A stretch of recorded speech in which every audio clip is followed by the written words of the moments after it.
दोस्तों मैं हूं मुबशर सैयद और मेरे चैनल का नाम है जोगी एंड जोगी। हम आपके साथ शुरू करने जा रहे हैं अरामको सीरीज़ के ऊपर कुछ वीडियोस जो यकीनन आप लाइक करेंगे।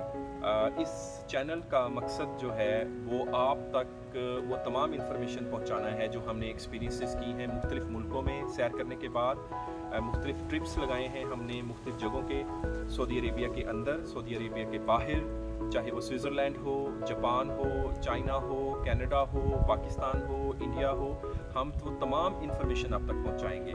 इस सीरीज़ का आगाज़ हम शुरू कर रहे हैं मॉर्निंग वॉक से, जो अभी आप वीडियो देखेंगे। और इसके अलावा हम अरामको के अंदर जो वर्किंग एक्सपीरियंस है वो, इसके साथ जो नई चेंजेस आई हैं सऊदी अरेबिया में वो आपके साथ शेयर करेंगे। मुख्तलिफ़ ममालिक में कोविड-19 में फैसिलिटीज़ किस तरह चल रही हैं वो हम करेंगे, आपके साथ शेयर करेंगे। रोड ट्रिप्स लगाए हैं हमने काफ़ी, वो आपके साथ शेयर करेंगे। अरामको की अंदर की फैसिलिटीज़ से हम वीडियोस की सीरीज़ का आगाज़ करेंगे और हम आपके साथ शेयर करेंगे रोड ट्रिप्स, हम आपके साथ शेयर करेंगे ट्रैवल ट्रिप्स और इसके अलावा मुख्तलिफ़ ममालिक की इंफॉर्मेशन भी आपके साथ शेयर करेंगे। जो भी आपके क्वेश्चन होंगे हम आपके साथ वो इंफॉर्मेशन शेयर करेंगे।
मैं हूं मुबशर सैयद और मेरा यूट्यूब चैनल है जोगी एंड जोगी। अगर आपको हमारी वीडियो अच्छी लगी हो तो बेल आइकॉन को दबाइएगा और सब्सक्राइब बटन को, ताकि आप तक हमारी नई वीडियोस इन टाइम पहुंच सकें।